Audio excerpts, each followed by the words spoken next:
네, 여러분 안녕하세요. 오랜만에 영상으로 인사드립니다. 저희가 이 레츠플루 책을 한번 강의를 찍어보면 여러분들께 좀 도움이 되지 않을까 해서 카메라를 켰고요. 네, 저희 이 레츠플루 교재의 8페이지에 있는 프리레슨부터 한번 보시도록 하겠습니다.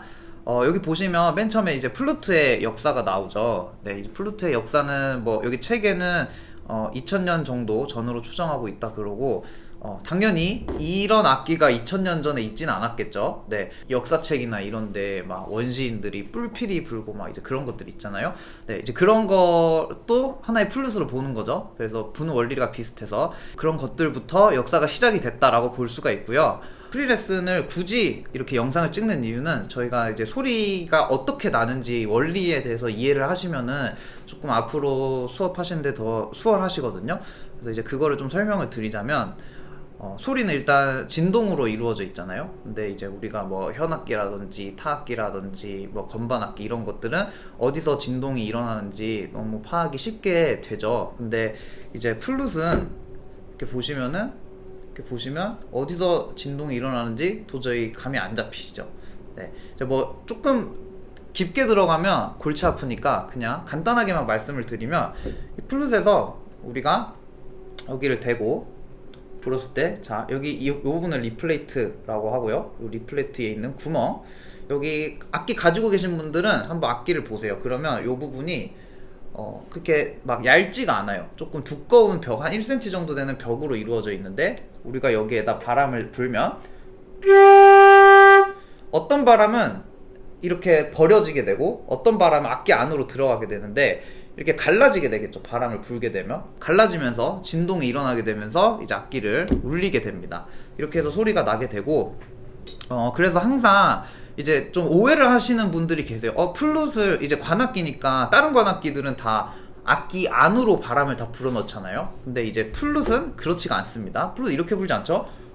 이렇게 안 불죠. 네, 항상 바람이 갈라져야 된다는 거, 이걸 기억하시면은 조금 더 소리 내시는데 수월하실 거고, 그 다음에 여기 이제 재질에 관한 얘기도 있어요. 다음 페이지 넘어가시면 9페이지에 뭐 뼈나 나무 재질 뭐 이런 것들로 만들어지기도 한다, 뭐 그렇게 돼 있는데, 이런 오해도 되게 많아요. 플룻은 금관악기다 라는 오해도 되게 많거든요. 근데 네, 사실은 아닙니다. 이게 그럼 쇠로 만들어져 있으니까 금관악기 아닌가요? 이렇게 또 말씀을 하시는데, 사실은 목관 금관을 나누는 기준은 재질로 나눈다기보다는 이렇게 부는 방식에 의해서 나눠지게 되는데, 금관악기처럼 이제 그런 거 있죠. 뭐 트럼펫, 트럼본, 튜바 이런 악기들은 피스를 가지고 이렇게 불게 되잖아요. 네, 그럼 피스를 부는 악기를 제외한 모든 악기들은 그냥 목관악기라고 생각을 하시면 돼요. 심지어 색소폰도 목관악기로 분류가 됩니다. 색소폰은 애초에 나무가 없었어요. 그냥 처음부터 금속으로 만들어져 있었는데, 그냥 색소폰은 부는 방식에 따라서 목관악기로 분류가 되고요. 네, 그 다음에 이제 당연히 이런 키 같은 것도 2000년 전은 물론이고, 뭐 이게 나온 지 얼마 안 됐겠죠? 네, 이거는 1800년대 중반, 책에는 1830년대라고 돼 있네요. 네, 이때 이게 처음으로 이 시스템이 만들어졌는데, 처음에는 이런 키들이 없었어요. 그냥 대금이나 리코더처럼 이렇게 구멍만 뚫려 있었는데, 우리가 이렇게 키를 만들게 되면서 조금 더 수월하게 연주가 가능하게 됐습니다. 그 다음에 우리가 이제 기본적으로 연주하는 악기는 요 콘서트 플룻이라는 요 악기입니다. 그냥 가장 기본적인 플룻의 형태예요. 혹시 뭐 악기를 가지고 계신 분들은 한번 그 본인 악기랑 제 악기를 이렇게 한번 비교를 해보세요. 비교를 해보시면 혹시 저랑 비슷하게 이렇게 금색으로 된 악기를 들고 계신 분이 있을 수도 있겠죠. 네, 근데 아마 대부분은 아니실 거예요. 이제 여러분들의 악기와 제 악기에 좀 차이점이 있다면은, 제 악기는 일단 금으로 되어 있습니다. 그러니까 이런 질문도 되게 많이 받거든요. 금색으로 되어 있으니까 진짜 금이에요? 이렇게 많이 물어보시는데, 네, 진짜 금이고, 플룻은 이제 다양한 재질로 만들어져요. 그래서 뭐 은도 있고 니켈도 있고 나무도 있고 이렇게 금도 있고, 그 다음에 뭐 은이나 금 같은 경우에는 순도에 따라서 또 굉장히 다양하게 나뉘기도 하고, 네, 그래서 이제 여러분들의 악기는 아마 대부분 니켈일 겁니다.